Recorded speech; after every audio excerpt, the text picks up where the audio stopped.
We as Christians want to understand our Bibles, don't we? This is our number one goal. We want to understand redemptive history. We want to catch a glimpse of what this book meant to the original authors and the original audience. We desperately want to understand it and claim this saga for our own. But we as Christians, when we attempt to study our Old Testaments, we struggle, don't we?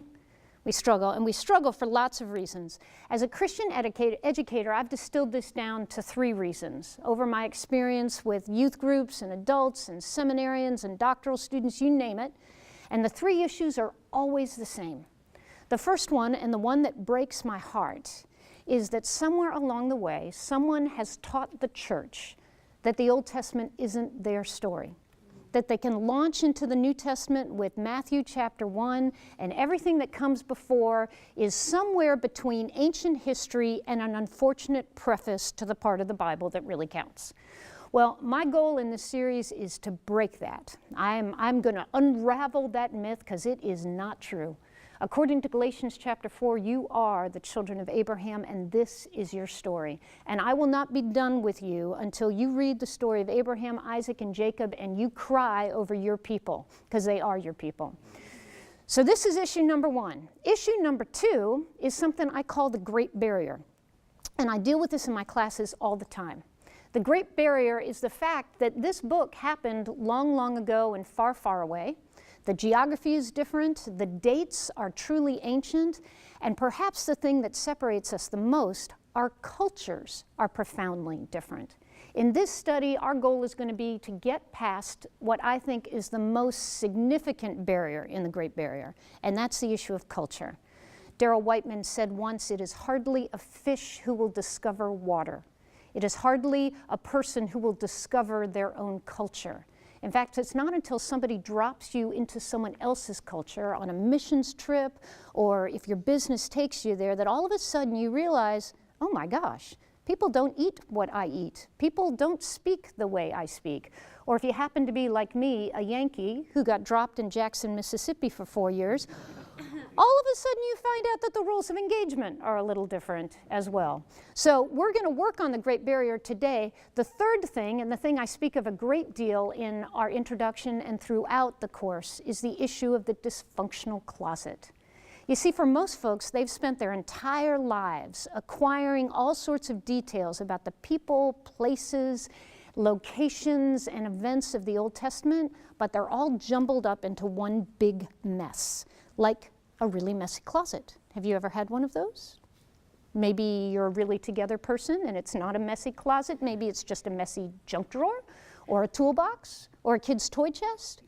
Any of those things where you reach in to grab, the kid's xylophone, because that's what they want to play with today, and the entire Roy Ranger horse and cowboy collection comes out with it. Or you go to your closet to try to find that thing you know you bought 3 summers ago, and you look through the shelves and you look through the drawers and you can't find it anywhere because it's a big mess. Well, this is how I think most Christians' knowledge of the Old Testament works. They've got all this data, a lifetime of acquisitions, but it's all in a jumbled up mess. So what's my job over the course of this series? I'm going to be your closet organizer. I'm going to pull out all that stuff you've already memorized and learned, and I'm going to lay it on the floor and set it in order. I'm going to give you some new rods and hangers and shelves and hooks. We're going to get that self-organized, and we're going to make it work. So this session, we're going to circle back to the first issue, the issue of the Great Barrier, and specifically culture. As Darrell Whiteman has said, it's hardly a fish who would discover water. We are very unconscious of our own culture. We don't get our minds around it. And it's not until we're exposed to someone else's that we realize that we need to be doing some work on a cross-cultural experience. I'm going to argue to you that your foray into the Old Testament is kind of like a missions trip. It is a foray into somebody else's culture. Now, we as humans, we tend to be ethnocentric. There's a 75-cent word. And what it means is that we assume that all other cultures are just like our own. This is not just Western, it's not just American, it's not just colonial, this is human. We assume that everybody else does everything like we do. That's what ethnocentrism is. My job, get you past that, back into the Old Testament world. Because my goal for you is that the Old Testament characters will become real people who lived in real places and experienced real faith. And the only way that's going to happen is if I get you past your ethnocentrism. There's another issue in the mix, a phrase I actually made up, something called canonizing culture. I made this up. You're not going to find it in a dictionary. And this is the additional step. When not only are we ethnocentric, we assume that everyone else is just like us, but then we go that additional step and assume that our culture is somehow superior to everyone else's. And then we start crossing the line into sin. Now, we do not want to go about canonizing our own culture. We need to recognize that our culture is a mixed bag. It's got some good stuff, some bad stuff, some really bad stuff. And we've got to recognize that other people's cultures are the same. And ultimately, the gospel critiques everyone's culture. So we're not going to go about the practice of canonizing our culture or, now here's another step, canonizing the Bible's culture. Yeah, we're not going to do that because their culture was a mixed bag as well. And on top of that, their culture evolves as we experience it, from the patriarchs, through the monarchy, through the exile, through the New Testament. Which aspect of their culture are you going to canonize if you're going to go after that? No, what we're going to do is we're going to try to understand their culture. We're going to recognize that if we want these stories to come alive to us, we're going to have to get back into their space. So we're going to have a little exercise. You ready? Take a look at the screen. You see this image. And now it's your job to tell me who this image is. And it's not a trick question. Who is this? Jesus, it is indeed. This is a famous image. It's called the Sacred Heart of Jesus. It's been used for generations for devotions, especially among the Catholics. And as you look at this image of Jesus, you tell me, what color is this man's hair? Light brown. Yeah, light brown. Some little blonde highlights going on there.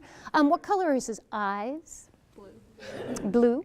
And there's even a touch of green, maybe, you know, some alternative genes going on in there. If you were to describe his skin tone, Caucasian. definitely Caucasian, even pale Caucasian, and perhaps his build, what would you say? Muscular. Okay, we've got one vote for muscular. Do we have any other votes? Regular? All right. Average. Okay, let's take a look at another image. Do you recognize this guy? Jesus. Yes, right answer. Okay, and this is kind of the Irish Jesus. This one is Marsani's Gethsemane, and I call him the Irish Jesus because his hair is red. Yes, and his eyes are aquamarine if you're up close and personal. His skin? Caucasian. Yeah, peaches and cream going on here. Now take a look at his hands. I would describe those as piano player hands if I had to. Yeah. Now, we know enough about Jesus and we know enough about his ethnicity that we know that Jesus is actually Jewish. Thank you. And as a Jew, what color should his hair be? Dark. Yep. And his eyes? Dark. Yeah. Dark brown. And his skin? Olive. Yeah. Olive. Or, and after 3 years of being an itinerant preacher in the Galilean sun, oh my gosh, dark brown. Now, he was apprenticed to his father, like all good members of a patriarchal culture ought to be. So what was his vocation? Carpenter. Yeah, he's a carpenter. Now, we're not exactly sure that teknon means woodworker. It could mean stoneworker. But either way, we're dealing with a blue-collar laborer. Yeah? Maybe he was a contractor and owned his own business. But what should this man's build look like in light of that vocation? What should his hands look like? Rough. Yeah. We need rough, we need muscular, we need a guy whose hands are calloused, perhaps scarred, maybe even a finger missing. And yet, we present our Jesus as a pale, skinny, white guy. Why is Jesus a pale, skinny, white guy in these images? Because the guys who painted him were pale, skinny, white guys. And so they put their faces on the image of Jesus. Is that wrong? No, I don't think it's wrong. In fact, I think God invites us to put our faces on the biblical images. I don't think that's a problem. We see ourselves in their story. But if we are going to become true students of the Bible, we're going to have to push past that a little bit. We're going to have to get past our ethnocentrism. We're going to have to see Jesus as the first century Jew he was, and all of the other characters are going to have to fall in line as well. Let me show you a few more ethnocentric presentations of Jesus and the disciples. This one is the wedding supper in Cana of Galilee. I love this one because if the disciples actually showed up in those outfits, they would have been laughed out of town. Take a look at this one. This one is coming from Bright Hope Baptist Church in Philadelphia, and what you're seeing is actually a stained glass window of an African American Jesus. And of course the point is to put the face of the congregation on to the face of Jesus, but clearly ethnocentric. One of my new favorites comes from St. John's Episcopal in Memphis. Back in the 1950s, they had a famous painter come and do their wall murals, and their Jesus is a Viking. Yes, this comes from Jean Henry de Rosen, and his Jesus is buff, he's blonde, and he's tall, and he's thin. This is anything but what you would expect from a first century Jew, but again, an ethnocentric presentation of a Jesus who isn't representative of his own culture, but certainly is representative of the faces that are looking at him. My new and most current favorite comes from the Cathedral of Cusco in Lima, Peru. You take a look at that image, you recognize the players, right? It's the Last Supper. All the right guys are sitting around the table. They're having the big feast of the Last Supper. So we should be looking at a great holiday, specifically the Jewish holiday of the Passover. Okay, that's all recognizable. But see, in Peru, they don't eat lamb for high holidays like the Jews would at the Passover. And of course, Jesus has got to have a very special meal, right? So I'd love to take guesses as to what the creature placed in the center of that table is. Is it a pig? It's not a pig, but that's a very close guess. He's small. He's got 4 legs. He's tasty. Dog? And if you come from Lima, Peru, this is what he is. He's a guinea pig. Yes, because this is a luxury item. Now you think about this, a first century Jew, right? A rabbi, right at Passover, eating a rodent. Yeah, not going to go. But this is ethnocentrism. So we're going to push past our guinea pigs. We're going to push past our ethnocentric presentations of Jesus, and we're going to dive into their culture, knowing that we're not going to canonize it, knowing that our goal is to understand it. And in understanding it, we're going to understand redemption's story all the better. Our goal, again, real people, real places, real faith. Now, as we take a look at the story of the biblical text, we are dealing with a very specific kind of culture. It is not our culture, it is a different one. Our culture would be described as bureaucratic. That's what we are. We are a state-based culture. It is the state that produces economic opportunity. It is the state that protects its citizens. It is the state that cares for the marginalized. So if you were to, God forbid, lose your job on Monday morning, the first thing you would do in our culture is you'd file for unemployment. If it got really bad, you might wind up down in the welfare office, looking at food stamps, looking at Medicaid, because we have a safety net in our bureaucratic culture provided by the state to care for the marginalized. If you went racing down the highway at 85 miles an hour in your brand new, shiny Volkswagen whatever, and you saw blue flashing lights behind your car, you would know that a representative of the state was confronting you for breaking the laws of the state, and he would stand at your window and he would ask you for certification that you belonged to the state, i.e. your driver's license and your insurance. And then, if he wasn't in a good mood, he would hand you a piece of paper that would show how you have to pay money to the state to be free of your penalty. This is a bureaucratic culture. Israel's culture was a tribal culture. A traditional culture is how Marshall Solins would describe it, which means that it's not the state that is the axis of the community, it is the family. Now, our families are important to us, and we sacrifice tremendously to care for them, but our families do not provide our economic opportunity, unless you're one of those few Americans who still is a part of a family business or a family farm. Your family also does not protect you legally. If you were to get in trouble at the court and the judge was a relative, he would have to recuse himself to make sure that he wasn't interrupting the legal process. But in Israel, it's the exact opposite. It is kinsmen who care for kinsmen. It is kinsmen who take care of discipline. If you were racing down, the national highway on your camel at 85 miles an hour, they would call your dad. And your dad would beat the snot out of you. This is what would happen. If your dad was not effective at beating the snot out of you, he'd call your uncles. And if your uncles couldn't get you to change your behavior, they would then call the elders of the clan, and these are real titles, elders, and they would bring you down to the city gate, and what I like to refer to as the youth pastor law in Deuteronomy. The reprobate son would be stoned to death because the community would discipline you. And what about the safety net? Well, in ancient Israel, in this tribal community, it is the family that provides the safety net. It is the family that is the unemployment, the welfare, the Medicaid, and the food stamps. And if the widow or the orphan, someone falling outside the family, finds themselves in need, it's the kinsman who steps up to the plate. If we were to look at this in diagram form, what you see is that the core of Israelite society is something called the Beit Av, something called the father's household. You can hear the family language in there, can't you? The father's household is not the standard household that you'd expect in the American suburbs. It's not a husband, a wife, and 2.5 kids and a dog in a 2,000 square foot home. This is not Israel. Rather, it would be anywhere from 15 to 30 people, an extended family, and this extended family would include the patriarch of the group, and Israel was a patriarchal tribal society, the oldest living male, his wife, his grown sons, their wives, and their children. This is the Beit Av, an extended family. Now, outside that circle, and that ever-progressive circle, you're going to wind up with something called the clan or the lineage. And then outside that circle would be the tribe. Do you wonder why Israel is called the 12 tribes? Because there actually were 12 tribes. Like the American Indians, like the Sioux or the Cherokee. Yes, this is what Israel was.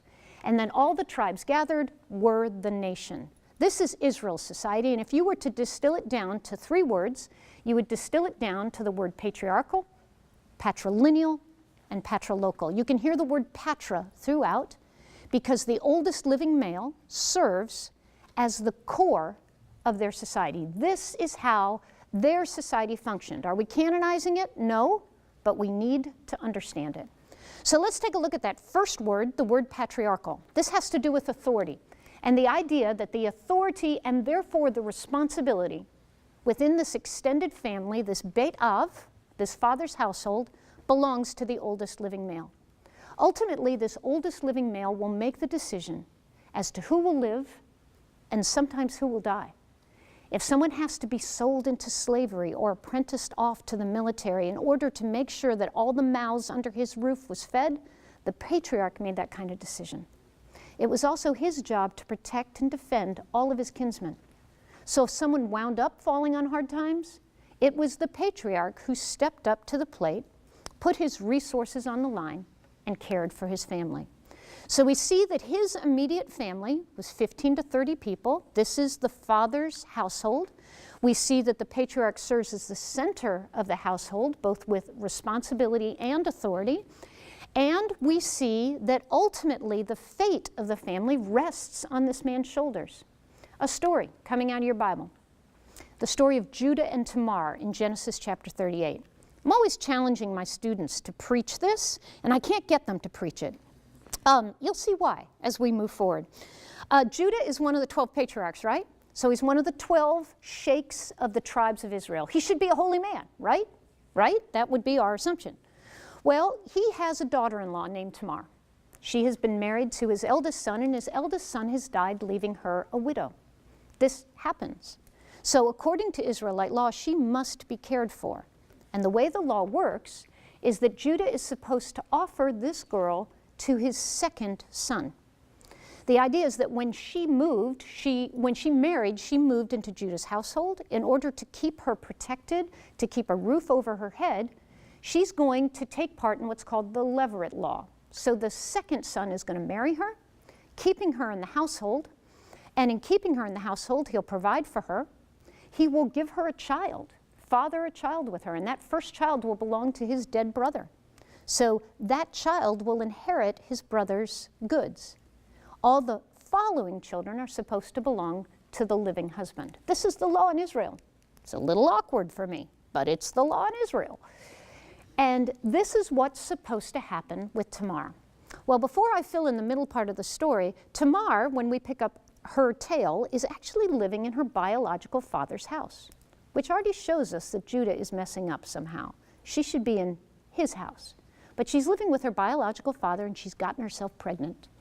Well, you don't get pregnant in Israel randomly without some sort of repercussions. And the repercussions are that they drag her to the city gate, and the elders of her village are going to burn her. Now, before they actually light the match, they send a note to Judah, who's in a neighboring village, and says, "Shall we execute her?" And Judah says, "Yeah, go ahead and burn her." The point of the story is that Judah has the authority of life and death. This is patriarchal. Okay, what about the role of women in the society? Well, we've already bumped into it. A woman in a patriarchal society begins as the daughter of her father. She becomes the wife of her husband, and then she becomes the mother of her son. Throughout her experience, her link to the legal system, to the social safety net, and to the economy is going to be through the men in her life. Now, does this mean that she's without power? No. Don't be thinking that. These women were tough, and they knew how to get their men to do what they wanted to do. But with the legal system and the tribal system, her link is through her men. So if a woman winds up having married out of her father's household, without a husband, and without a son, what is her link to society? And the answer is she doesn't have one. This is why your Bible is constantly saying to you to care for the widow and the orphan, because these are people that fall outside the Beit Av, that have no provision. And if someone doesn't step in and take care of them, they will starve. So this is women in this society. This helps us a little bit with our Judah and Tamar story. Let's pick up another piece of data that will help us further. This is the concept of patrilinealism, which is the idea that all goods, all inheritance, move through the male line.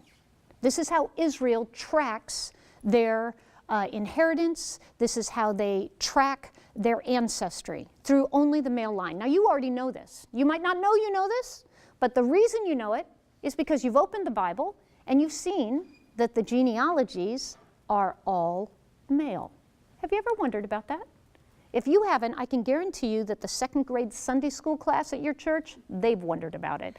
And they've raised their hands and they said, "Hey, teacher, where are all the girls?" Yeah. Well, it's not that the girls weren't there. It's that the girls are not tracked in the genealogy, because inheritance happens through the male line. The only time we should expect a woman in a genealogy is if a man had multiple wives, and therefore there's some question as to which wives' heirs are receiving the inheritance. So a king who has many wives, or possibly Abraham with Ishmael versus Isaac. But generally, if there's a woman in a genealogy, it's because the biblical writer has got something to say. And if you don't know this, you're going to miss what he's got to say. If you were to flip your Bibles open to Matthew chapter 1 and look at the greatest genealogy in the Bible, you would encounter the genealogy of Jesus the Christ, the son of David, the son of Abraham. He's the promised one. We've been waiting for thousands of years. At last he's come. And in the midst of his genealogy, there are 4 women. 4 women. What are they doing there? You and I both know they don't belong there. But if we look very closely at who's included, it's Ruth the Moabitess, the foreigner, despised according to the book of Deuteronomy. It's Rahab the harlot, the madam who ran her own brothel. It is Uriah's wife, unnamed. We know that she's Bathsheba, the most famous adulteress of all time. And it is Tamar, the audacious daughter-in-law that we're speaking of in our session today. What are they doing there? Guys, I would argue to you that the reason those women are in Jesus' genealogy is because the gospel writer is shouting at you that the ground is level at the foot of the cross. That not only will we accept the adulteress and the madam and the foreigner and the audacious one, not only will we let them into the community, we're actually going to let them into the genealogy of the Christ. And they stand right there on page 1 telling us what this new covenant and this new community is going to look like. Amen. Amen. All right, so what else do we have in our patrilineal stuff? The primary resource is going to be land and children, and so there are going to be laws in Israel that protect land and children. We've already bumped into them, the Levirate law. The idea that if indeed we wind up with a brother who marries but doesn't produce an heir, what do we do with his widow and what do we do with his inheritance? And the answer is that his brother steps in, takes his widowed wife as a second wife, produces an heir in his name, and the inheritance passes on to that heir. Well, what I didn't tell you about the story of Tamar is that when she was widowed, she was supposed to marry the second son, but according to the King James Version, when Judah gave her to his second son did not want to produce an heir in his brother's name. And so the second son spilled his seed upon the ground. It's times like this you're grateful for the King James Version? Yep. And therefore she didn't get pregnant, and she didn't bear an heir, and God looked at his crime and said, capital crime. God strikes him dead for this. Well, by the time we pick up the story, Tamar is supposed to have now married the third son. But Judah won't marry her to the third son because he says, there's something wrong with that girl. Every time I marry her to one of my boys, they drop dead. As opposed to maybe thinking that there's something wrong with one of his sons. It's an option. Okay, so what Tamar has done by the time we get here is she has said, okay, I'm never going to be given to this third son.